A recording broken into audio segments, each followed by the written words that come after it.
All right, so hopefully everyone can see and hear me. Do let us know if that is not the case. Anyhow, so it's a pleasure to welcome everyone back to an in-person talk here for CAIDA. So this is an exciting experiment for us as first in-person talk in a long while. So thank you so much for being the guinea pig for this Tor. So yeah, let me give just a brief introduction to Tor. And so Tor Aamodt, he's, as you know, he's a professor in the Department of Electrical and Computer Engineering right here at UBC, and working on GPGPU, general purpose graphics processing applications, and how to optimize for energy efficient computing, and particularly more recently on for machine learning applications. And so his group has developed the widely used GPGPU-Sim, and 3 of his papers have been selected as top picks by IEEE Micro Magazine.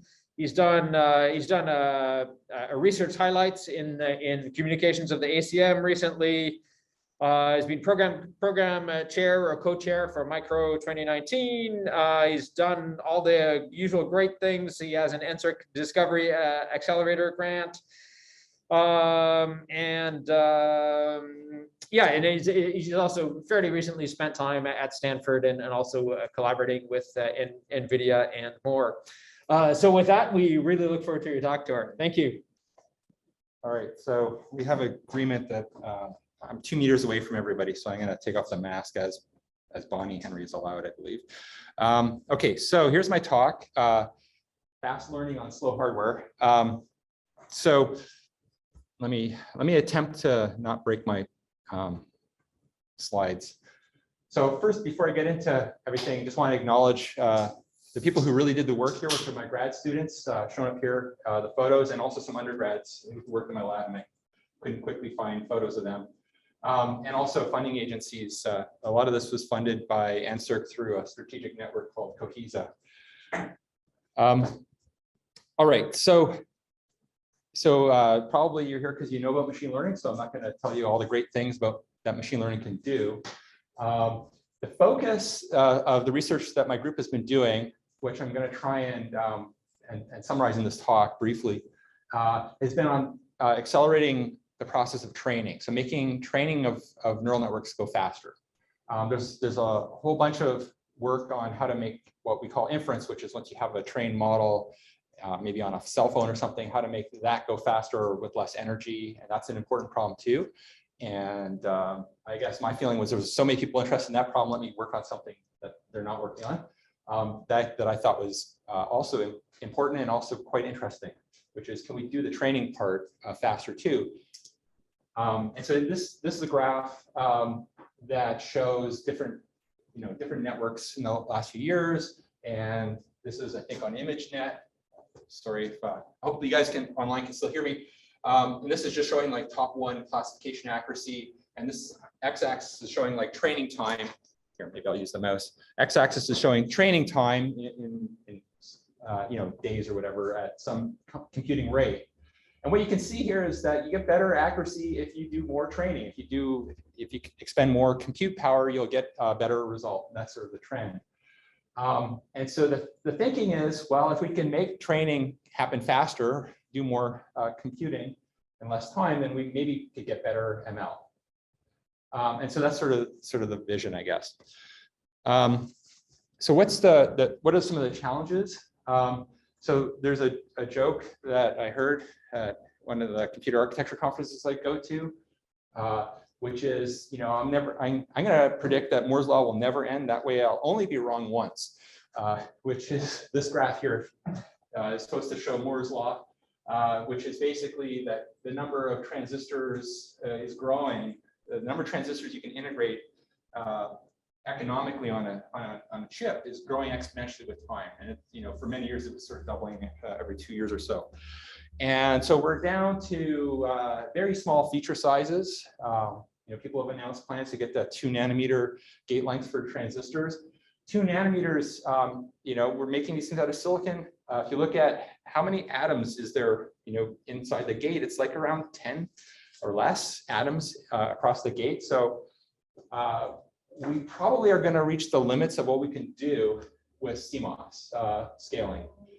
There's other problems. Something called Denard scaling kicked in many years ago, around where this graph around 2005. That has to do with the power consumption. That's already been a problem for quite a while. And of course, people are talking about future technologies, quantum computing. A lot of interest in that now. And so those might save the day, but there's also a thought that maybe CMOS is going to be kind of like concrete. The Romans invented concrete millennia ago. We still create buildings with concrete. We have better concrete than they had presumably, but it's still concrete. And so maybe that's how computing is going to be too. You'll have some new technologies, but you'll still be relying on good old CMOS thousands of years from now potentially. So how are we going to get more out of it? And so, yeah, here's a cool photo. This is the lengths people are going to because of the challenges here. So here's a photo showing like a whole wafer that's this machine learning accelerator with like trillions of transistors. So usually you would cut these up into chips, but they didn't want to do that. So they just have a big thing there. And partly this is, well, I could go into a whole thing about that. Actually, I could probably spend just 40 minutes just on that slide, so I shouldn't do that. Okay, so how to improve training speed. So we can do, there's all kinds of things people have looked at. Data parallelism, you have a lot of nodes in data center, you can split your training data across it, you can split up the model itself across nodes. It's a little harder. You can reduce the number of computations. As you probably all know, when we're training up these neural networks, we're doing sort of iterative gradient descent. So we're computing gradients with our data set and then figuring out how to update the parameters. And so one cool idea would be to reduce the number of iterations before you converge. So things like batch normalization help to do that. There's other better ways to use your gradients like Atom that might help to do that as well. Another sort of somewhat orthogonal direction is to reduce the computations that you take per iteration. And so that's really the focus of the research we've been doing in my group. So there's a variety of approaches there. The one that we're focused on is something called Sparsity, which is basically reducing or finding things that have a bunch of zeros in them. And then there's a whole area of work, a lot of work, and a lot of startup companies around hardware accelerators dedicated to machine learning. So, in a data center, of course, there's graphics processor units. Google has this thing that they announced many years ago called the TPU, and they're on like the 4th generation that they publicly mentioned. They're probably beyond that. There was that thing I showed you in the prior slide, Cerebrus. There's many other startups and big companies as well. And they're, of course, now appearing in your cell phone. I think I have a neural processing engine in my pocket, actually, in my phone. Okay, so our research has focused a lot on convolutional nets. So just to review what a convolution is, we would have some kernel. This would be like the weights or parameters, and we have some input. We sort of generically called it an image in some of our work. Some people call those activations. And so we're going to take this filter and we're going to multiply it basically by the elements in our image, and then we're going to compute some output. So in general, what we're doing with the convolution is we're sliding this filters across the image and computing different outputs. So this is a technique that goes back decades, and it does a lot of good things with image processing. So just to sort of make this maybe a bit more clear, if you want to see where this -8 comes from, here at the bottom, it's just showing that we take this thing, overlay it on top, and then point, element-wise multiply, and then accumulate the results, and we get -8. I got to remember to use my pointer here so people online can see what I'm talking about or what I'm pointing at. Okay. So here's just a running example I'm going to use, which is a ResNet, which is one of the well-known convolutional nets that people use a lot in their research. And so here we're just showing the different phases of computation. So there's the forward pass where you present an image and you go through the network and you see, is it a cat or is it a dog or what is it for classification? And so the kind of computations that you're performing here are, let me make sure I'm pointing at the right screen. This matrix, these rectangles are supposed to be matrices or tensors in the general case. Let Where is it going?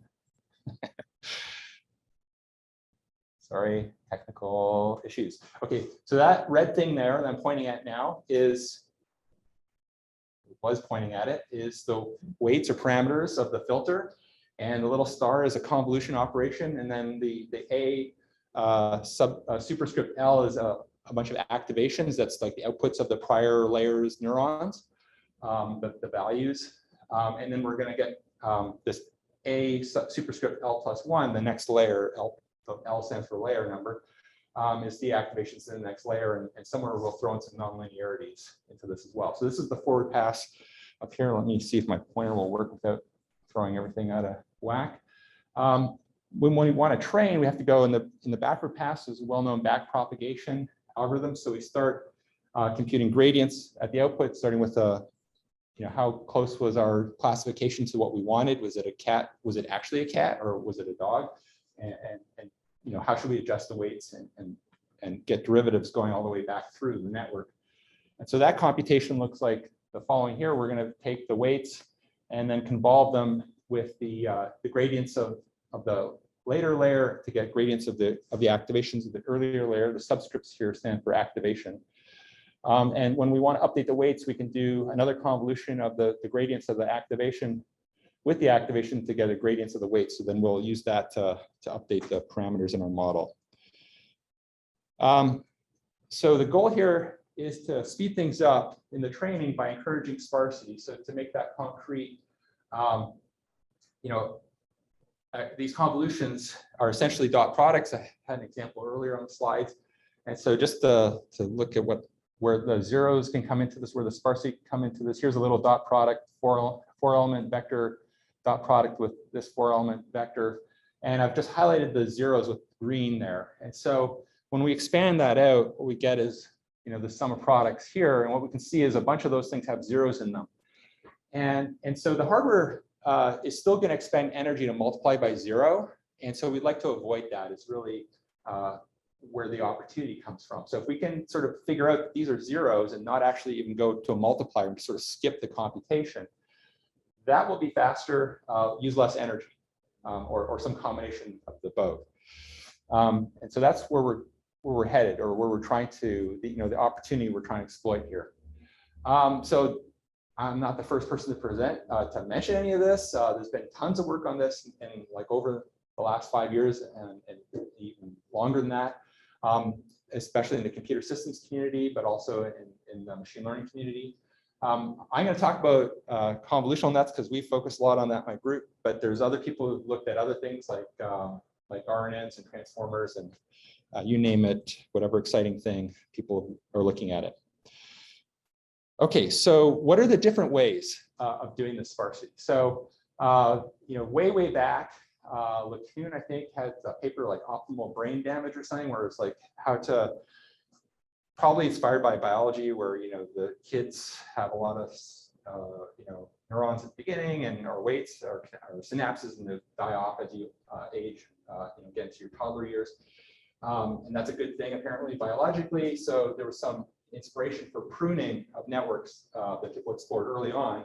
More recently, around 2015, people started to look at this again for efficiency, and they found something wonderful, which was not only could you get this efficiency advantage, but you could actually improve accuracy a little bit if you sort of did this pruning and regrowing approach to training a neural network. So in these pictures, this is the same picture as before. The black squares here are basically where the 0 elements would be. So if we put in those 0 elements and we can figure out where they are, then we can maybe make this computation more efficient if we're very clever with our hardware. And similarly, in the backward pass, here the weights show up again. So if we can have some 0 weights, then we can maybe make this convolution a little bit more efficient. So that sort of started getting people pretty excited. A lot of people have been focused on that. Another source of this sparsity is just the way we do the nonlinearities these days. A lot of people use this ReLU, rectified linear unit, for their activations. That goes back to some work from Toronto, Hinton, ICML 2010. And so the function up there in the top corner is what ReLU is. You haven't seen it before. And so what you can see here is if the input is negative, right, then the output will be 0. So we get zeros kind of that way. And of course, it's got other nice properties as well, but for our purposes today, that's the one that's important. So that leads to a whole bunch of these black squares here, which are going to be, sources of sparsity that we can exploit. Sources of sparsity that we can exploit to improve the efficiency of our computation. So some work that I was involved in about 5 years ago here, some other folks at Toronto who are more hardware focused, we looked at this for inference, exploiting this kind of sparsity, and showed that you can do things at the hardware level to find that and do something about it, and use it to make your computation more efficient. Okay, so then getting to the backward pass or back propagation and to training, there was a more recent paper that looked at sparsity during back propagation. This was ICML 2017, and the paper is called ResProp. And so what they looked at is, what if we sort of apply the same technique that Ham et al. were applying in their work, which was basically what some people call a top K operation. You just look at the magnitudes of the parameters, and you just, everything that's above a certain rank, you allow it to be used. Anything below that rank, you're just gonna make it 0. And so that works so well for the forward pass. Well, gee whiz, why don't we just try it in the backward pass, right? And so they did. They tried that, and there's a curious thing about this paper, which was, it's 2017, and they're using a 2-layer network and MNIST, so something's fishy. And the paper didn't say like why, So I said some students in my group to say, well, what are they not telling us? Why doesn't this work on like ResNet? Something goes wrong. What?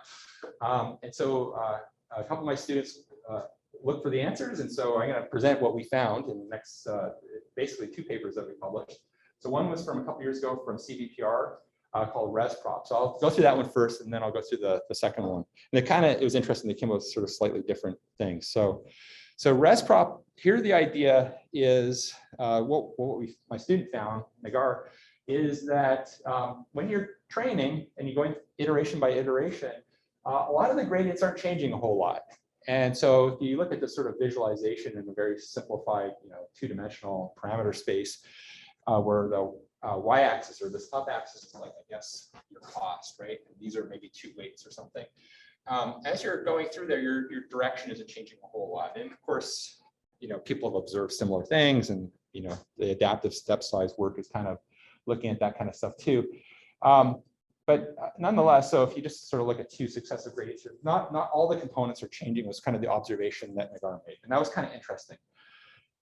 I have to be honest, I was skeptical that we could use this, but Nagar persisted and showed me that there is a way to do this, and it's a little, it's kind of perhaps a little tricky to see how it works, why it should work. But here's the basic gist of it. So, we're thinking training iterations, mini batches, and so you're doing, one iteration here is your gradients, and then the next iteration here's your gradients. And then so the basic idea is we're going to create what she called a hybrid gradient, output gradient, here it says on the slide, which is going to be, oh, please don't do that. Okay, I had the recording timing at some point here. So I got to talk faster. So basically, if the magnitude of the gradient changed a lot, we're going to use the updated one. So the purple dots here are the gradients that changed a lot. And so that's the idea. Now, you might be, the first thing that comes up is, well, how do you actually save computation? You still have this huge gradient, right? So it turns out you can do something with that. But before we get to how you actually save computations using this, here is a comparison we did. And so the blue bars here are for the ResProp thing, and the green bars are for this hybrid gradient idea. What we're plotting here is different levels of sparsity, so pruning different amounts of stuff, or sort of, and for our whole hybrid gradient, this is, how much of the stuff are we reusing from the prior iteration in the gradient. And then what we're plotting here on the y-axis is the angle and cosine similarity in whatever dimensional space we're in. And so if you have 2 random vectors in a high dimensional space, they're like orthogonal, right? So that's the black solid line up at the top there.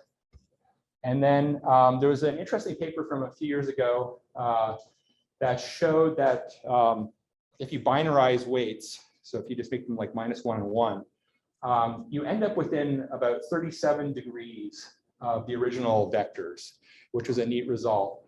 And so there's been work on doing binarization to networks to see if you can do stuff with that. So we realized that that's sort of like a critical threshold. So if you're above that, things blow up. And that's what happens here with ResProp. Basically, you can see as you go to higher sparsity, that angle is, you're getting closer and closer to basically a random vector. And so you're not converging is what happens.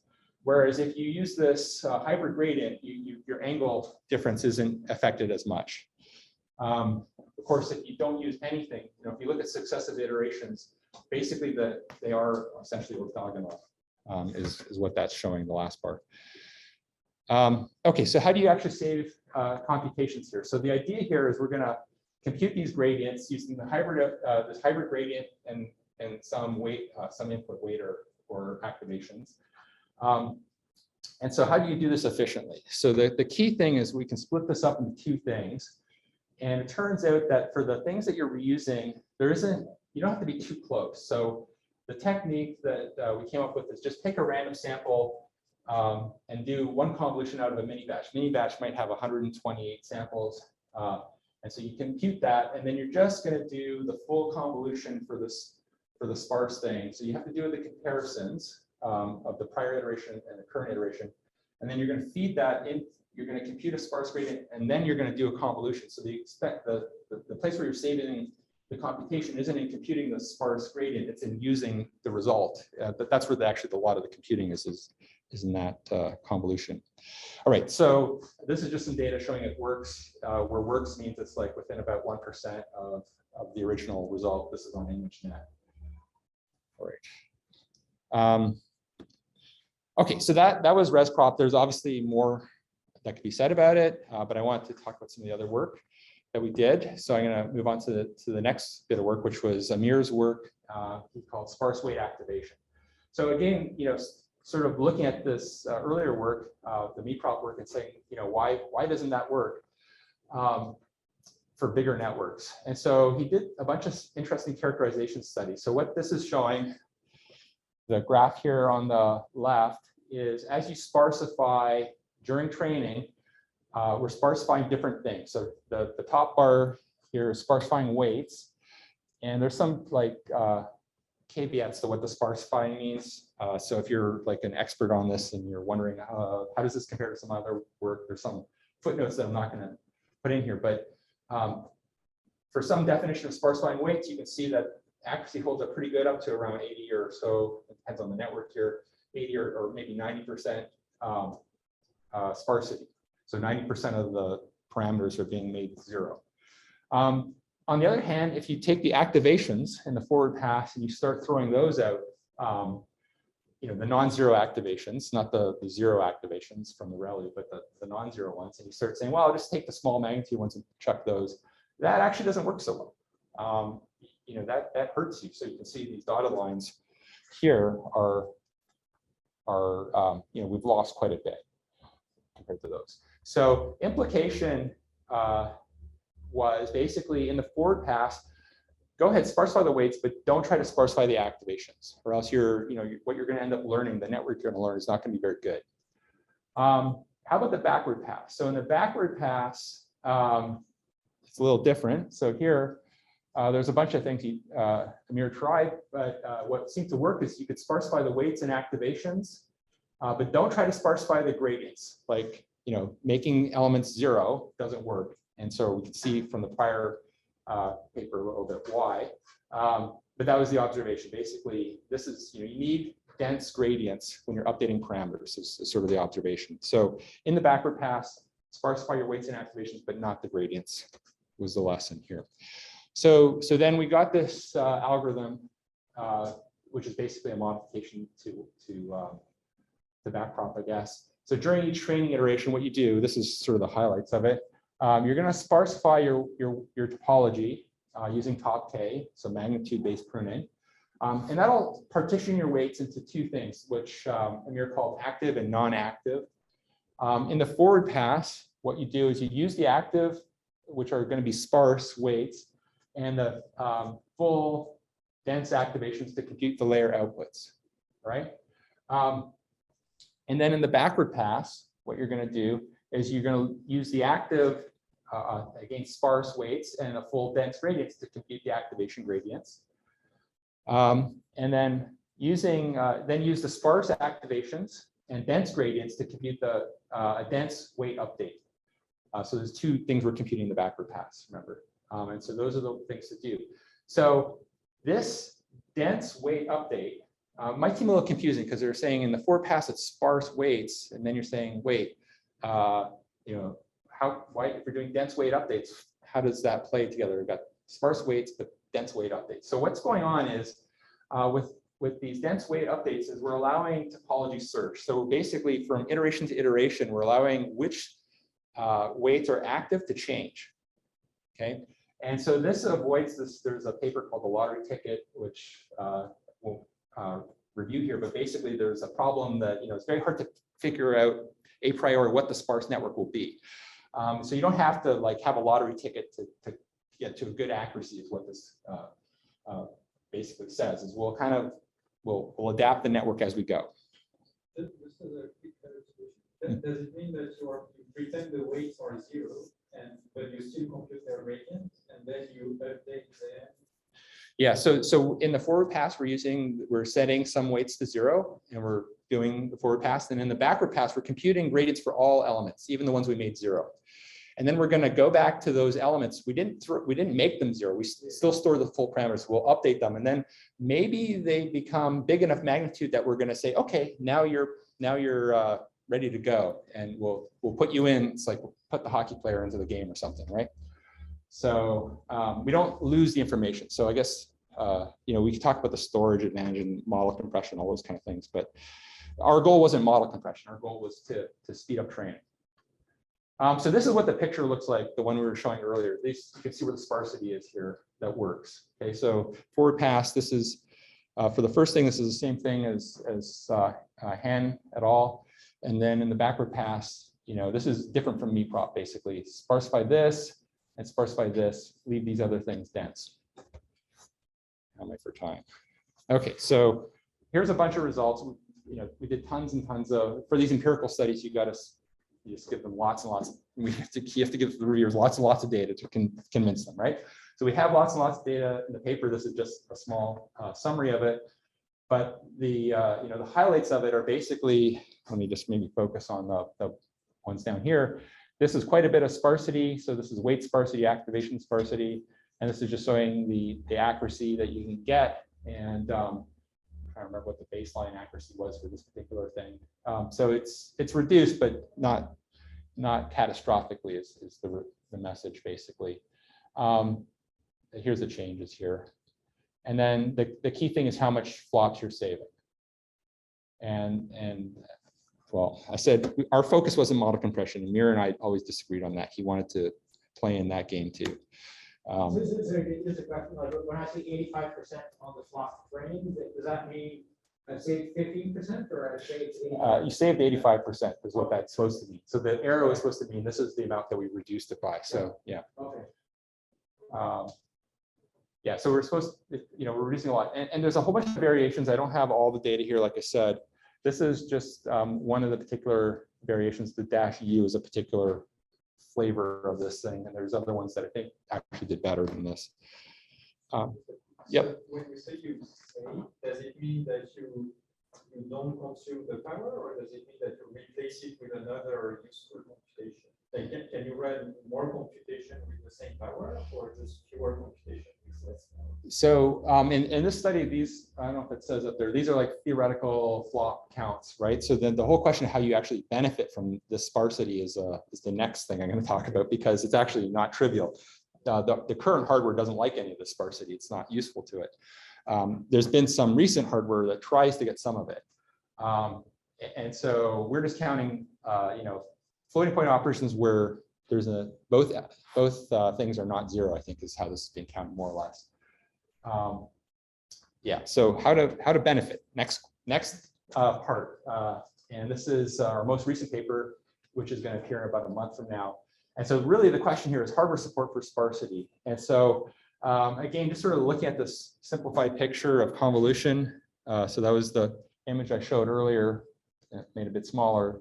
So there's been a whole bunch of work in the hardware community on how do you exploit the sparsity. And this, these two things in the middle here are meant to summarize some of the related work. I guess three things here are related work. So you can perform these dot products in different ways that the dot products that are part of the convolution. And so one way here, what you can see is we've got, this is supposed to be like a hardware multiplier, this little circle with the X in it. And this is like, you can see there's two multipliers, and then there's like some sort of adder tree. And so the idea here is I've got my vectors. So if I'm computing, I guess this is the 2 element here, I can take all these values, I can pack them out into these arrays, doing some transformations, and then I can do a dot product between them. Get my pointer here. And so if I do that on this kind of parallel hardware, I can get some of the sparsity. So what you can see here is, I need the things that are not shaded, I need to actually do the computation because they're part of the result that I want. The things that are shaded here, they're going to end up being redundant or 0, right? So this -3, it's not 0, but I'm going to multiply it by 0. So I didn't really need to do that, but I got this parallel hardware and I kind of have to do something. So what I'm going to end up with over here is this multiplication where only the 2 times 1 is useful. And then over here, I might be a bit more lucky and I actually do all the multiplications are useful. If my hardware is smart or my system is smart, it can find that there's a bunch of zeros in some of these chunks and discard them. And so that's some of the computing work. And in terms of applying it to training, the problem is that you can't have what's called what people seem to be calling two-sided sparsity. You've got these two things you're multiplying together.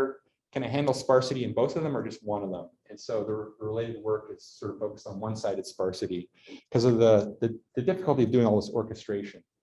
Another approach here to try and sort of fix the problem with these, these inefficiency here with the -3 times 0.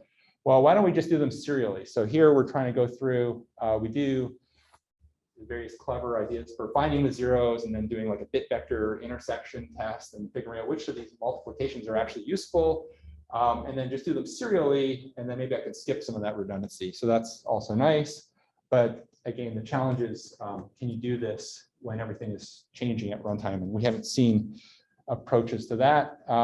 There's a third approach, which tries to get rid of the non-zeros by doing what's called a Cartesian product or an outer product. So you take what's going on in this picture. Here, let me try to explain this so the rest of the talk makes sense. So I'm doing, outer product, I'm doing column times row, and I get a bunch of elements here. So what are the column and the row? So the column here is coming from this kernel. I'm taking just the non-zero elements of that, and then the row is coming from the non-zero elements of this thing I'm calling the image. So I just, I get rid of all the 0 things, and then I'm just gonna, wherever the cross points are here, I'll just multiply the 2 things. That's what a Cartesian product or outer product means. And so we can do that. And so if I do that, I get the results I need, and I might have to do some addition after it. So you can see here, for example, my -8 is taking 2 of those product elements, adding them together. So that's great. And so this was proposed by some folks at NVIDIA a few years ago. It's something called SCNN. And it's really great for inference when you've got a trained network. So we started, this seemed to work. So we started looking at that and said, well, how would you change that to do training? Or actually, my assumption was it would just work for training. And my students keep coming back to me and saying, what about this? What about this? And so it turns out it was not trivial to just use the same thing for training. And so what are the problems? So the interesting problem that really I wasn't expecting, and I didn't see a lot of, there was not much discussion about it, or I didn't know of any discussion about this in the literature. Of course, after you figure it out yourself, you go back and you see the paper, somebody mentioned something. So the problem is what we call here redundant Cartesian products. So there's the phrase over there. So we're gonna use this dotted line. So what are redundant Cartesian products? So when we do these multiplications, we get these things with the dotted lines around them. that turn out to not be used in computing any of the output convolutional elements. So if we go back to here, there's the red, yellow, blue, and green things. And it turns out that those things with the dotted lines, we're not going to use those products for computing any of those. And so that, seems to be a source of inefficiency. It's not related to zeros directly. We're doing all this because of sparsity, but this isn't actually related to the sparsity per se. This is just when you do a Cartesian product to do the convolution. Okay, so that's sort of the focus of this next work I'm going to show you. Just to review this paper from NVIDIA, this was 2017. What they were proposing is take your sparse image and kernel and do this. You have this big multiplier array that does the Cartesian product, and then you have to, the hard part is figuring out what all those results are for. So you compute a bunch of indices, and then you've got what looks like a very friendly looking green rectangle, which has to do a lot of stuff to figure out how to put all those pieces back together again. And we'll just all ignore that, like they did in their paper, more or less. But anyways, it can be solved, right? They didn't completely ignore it. They did stuff there, and they argued it can be done. Nonetheless, the harder folks complain about it. So anyways, let's go back to this Cartesian product problem. Where does it come from? So remember, a convolution, what we're doing is we're taking, this filter and we're shifting it over our input, image, or activations, and we're just sliding it across, right? And of course, if you were actually doing it that way, you would start at one edge, line up the thing, and kind of get a convolution, then move it over, maybe by some stride, and then get another convolution. You kind of sequentially stamp that out, and you get the results. And it all worked very efficiently. But when we're doing this Cartesian product, we're just kind of like spraying out all the stuff and saying, just do it all in parallel, and I'll put all the pieces together. What happens is you get these things here, which are sort of are these shifts that are where the filter has gone off the edge, right? And so that's the problem you end up with, okay? So that's the source of these redundant Cartesian products we figured out. And so there's some conditions that'll tell you, if you look at the y and the x's and the r's and the s's here, relate to the coordinates of the different kernels and image elements. And so you can just use the coordinates of those elements and do simple comparisons with them and actually know if that particular product you're going to compute will actually be useful or not. And that's kind of a neat result that that my students sort of presented to me. And it only took me like 2 years to understand what they were talking about. I was just like, wow, my mind is melting trying to understand all of this, like how all these things fit together. So if you're not getting it right here in this 30-second thing, totally understand. And but I don't have 2 years. I only have like a few more minutes, right? So so it turns out that for inference, this isn't a big problem. Like I mentioned, there's some papers, they mentioned it. Oh yeah, there's this slight inefficiency, but it's not big, so we're not going to worry about it. But that was for inference. It turns out when you do training and you try to use this thing, it's like a huge problem. And so it was like a student comes to me and says, what do I do about this? Because it's like we're doing a lot of computations that are useless. And I was like, are you sure? You're doing it right.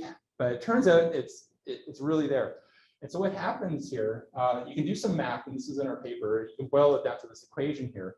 The efficiency, how much of these products are actually going to be useful, right? Having squeezed out all the zeros already, is related to the size of this and the size of this. You basically take the area of this, the output, divided by the area of this thing, of the input, and that ratio is the fraction that are useful, right? And so in the forward pass, right, what happens is you take a very small filter, right? You convolve it with a big image, and what happens is because of that sort of edge effect, it gets a little bit smaller, right? But not too much smaller. So that ratio is kind of like close to 1, and so that therefore you kind of go, I don't care.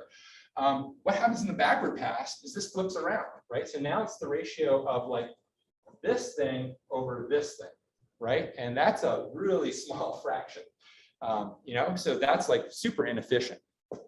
And that's the source of the problem. All right, so this one's okay, I think, because this one, that ratio isn't too bad. Okay, so here's like how you update the SCNN thing to deal with like using those equations. You can plug them into these blocks over here. There's an S range and an R range, and then there's like moving a bit of the data flow around. You can arrange it so that you can figure out this thing I'm about to multiply is useless, so skip it. And then there's some details about well, I'm going to do a bunch of multiplications. If any of them are useful, I probably have to do that multiplication. You can't sort of skip everything, but you can skip about, I think it was 90% of the redundant ones, is what we said. Okay, so here's some data saying it works.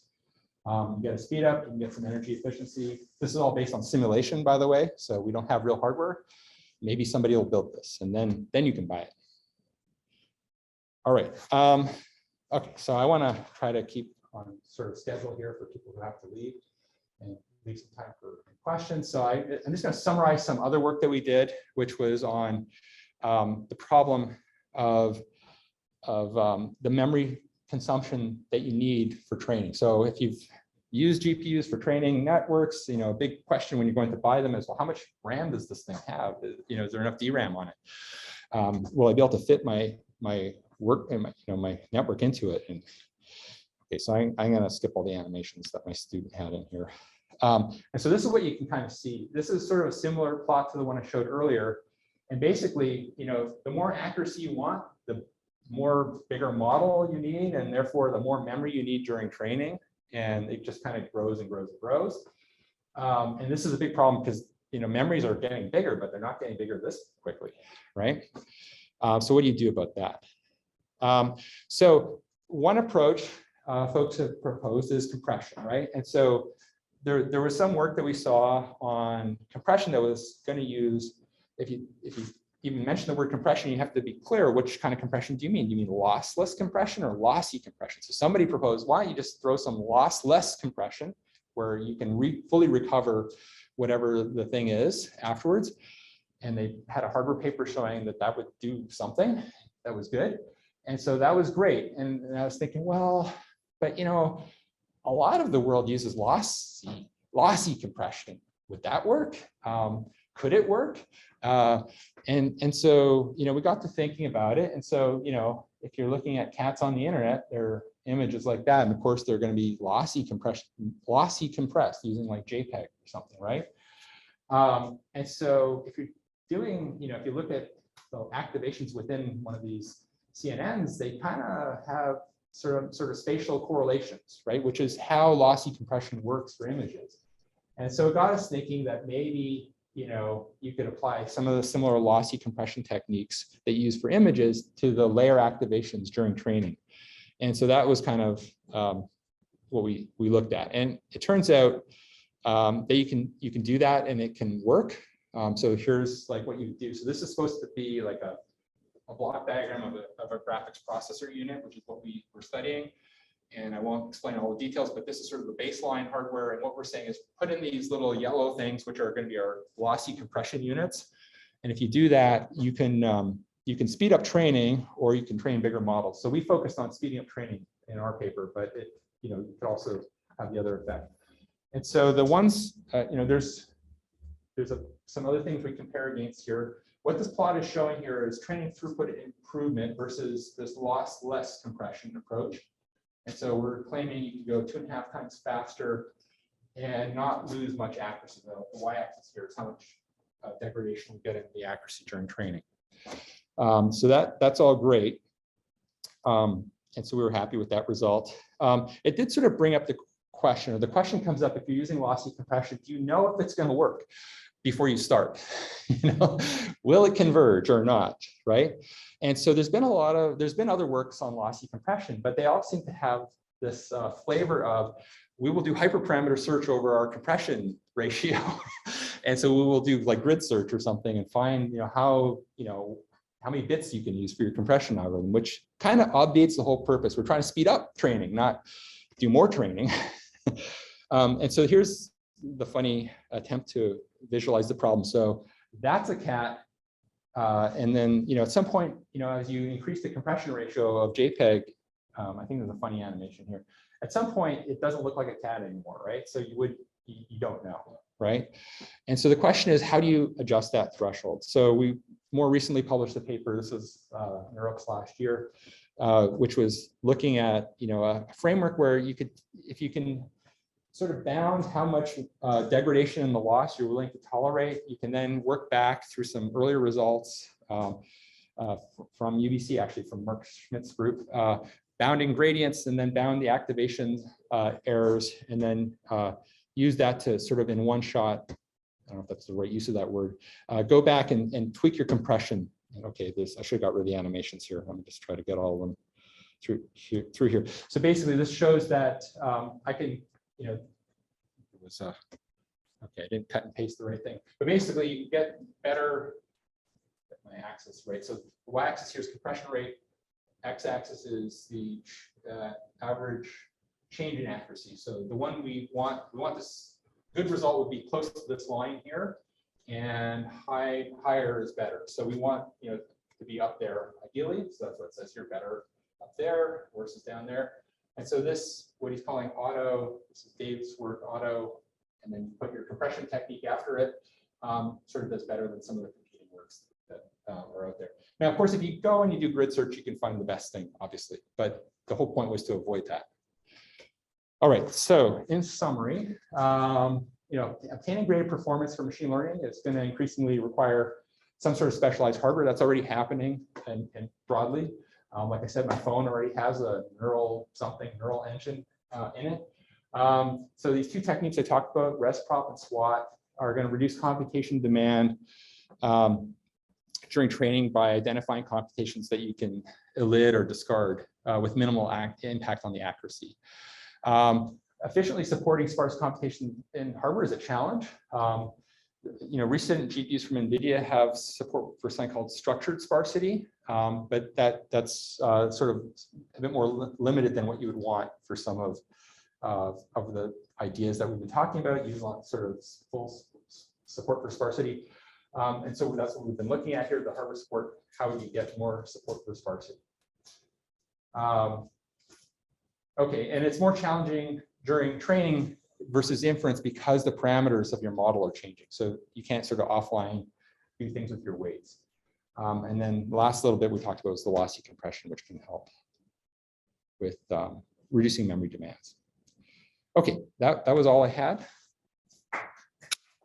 Any questions?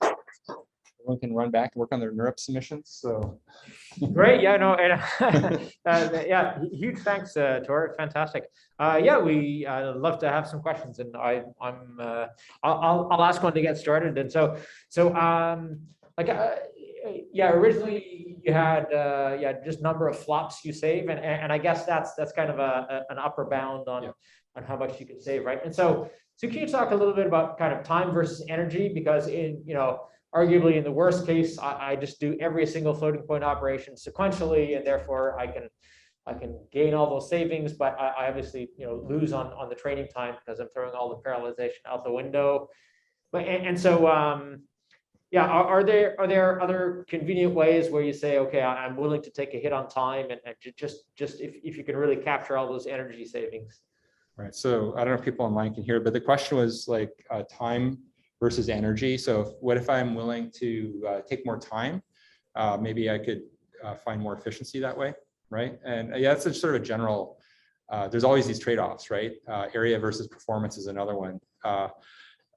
And so I haven't seen a whole lot of work in that direction. I think people like things fast. If you're a data scientist or something, you're trying to train up something, you want a new model, and you get more GPUs so that you can get the new network faster, I guess. So I agree with you in principle that should definitely be a direction. There was an active area of research. I haven't heard much about it recently, but a few years ago, everyone was talking about this thing called dark silicon, which is I can build these massive chips, but because of the energy of each transistor, if I turn them all on at once or they switch all at once, the whole thing will melt.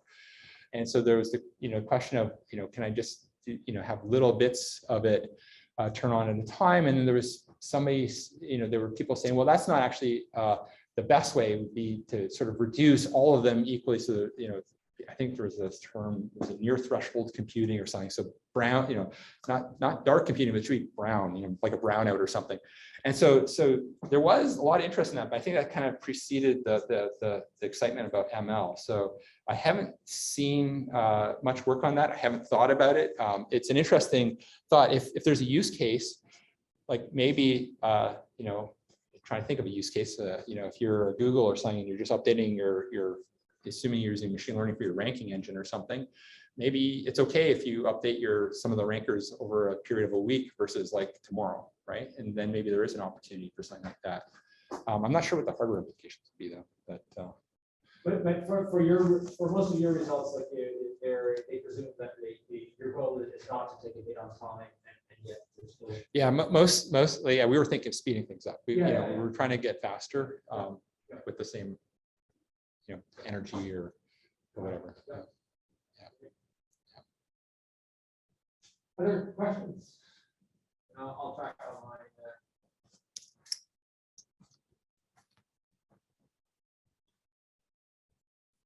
Oh, there's some chat things here, right? I can't see anything. I'll ask you a question on kind of data sets and things. And so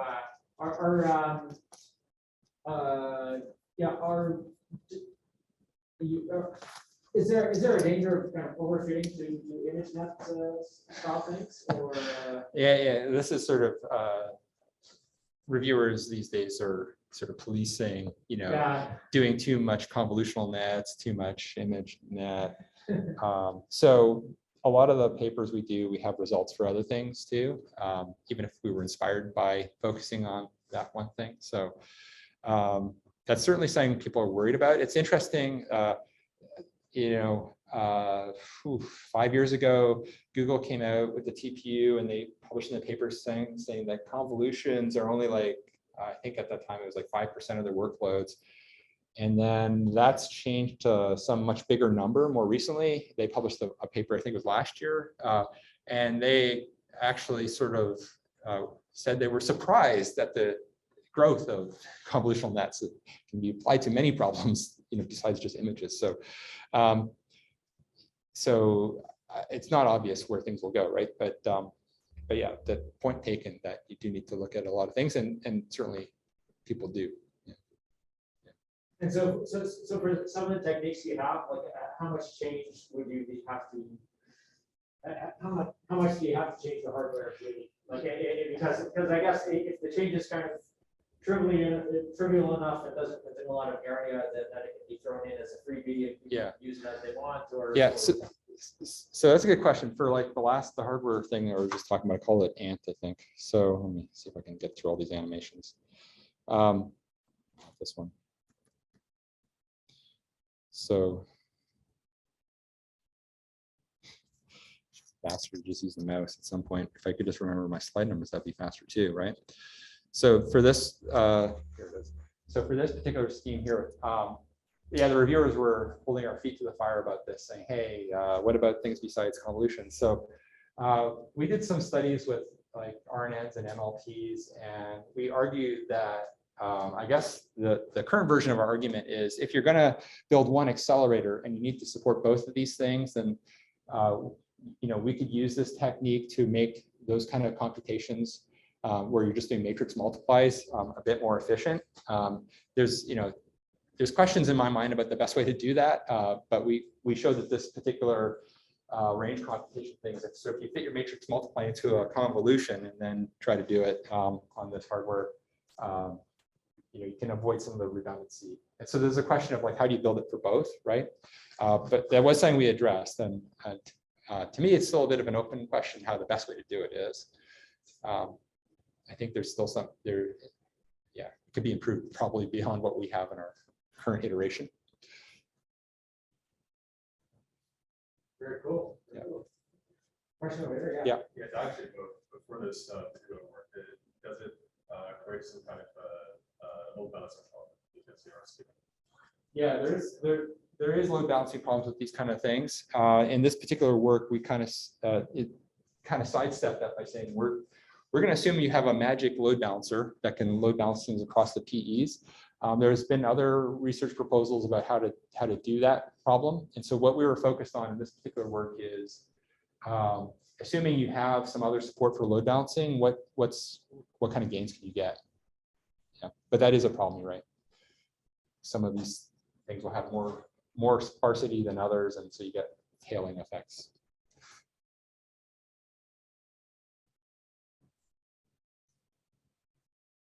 Is there any impact of people training you know, if you just want to train large models once and then constantly be fine tuning them, does that have any impact on kind of the acceleration choices you might make you're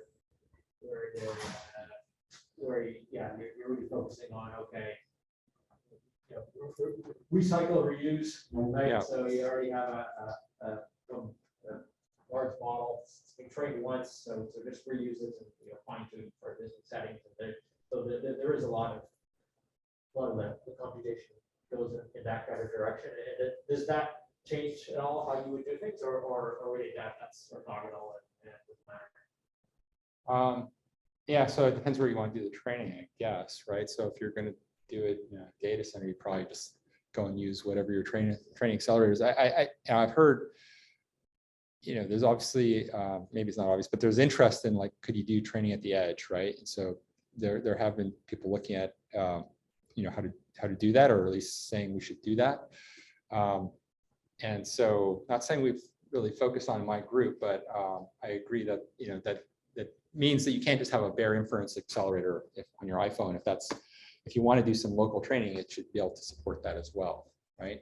And so, you know, you could argue, I suppose, I don't think we do on our paper, but you could argue, well, this is a good way to do it, because this is kind of like starting from an inference accelerator and then tweaking it, and maybe now you can do training, right? So you know, that might be the right direction. It's more general purpose, specialized hardware, right? So it's a little bit more general.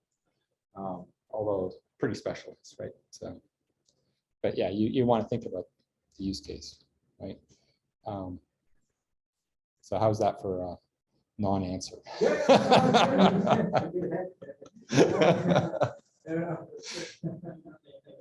Into whether optimization or a single step or just. Because I feel like if your optimization you are already one or two steps of within percent, then whether you find two or.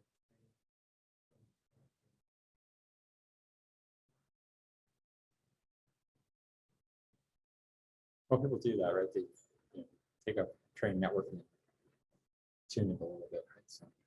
Yeah, as long as you train to do something. Yeah, Like when you I think so. tune it, it's still Yeah, it's still gradient descent. Yeah. All right, great. We're right on time, so let's wrap it up here. So thanks so much, Tor.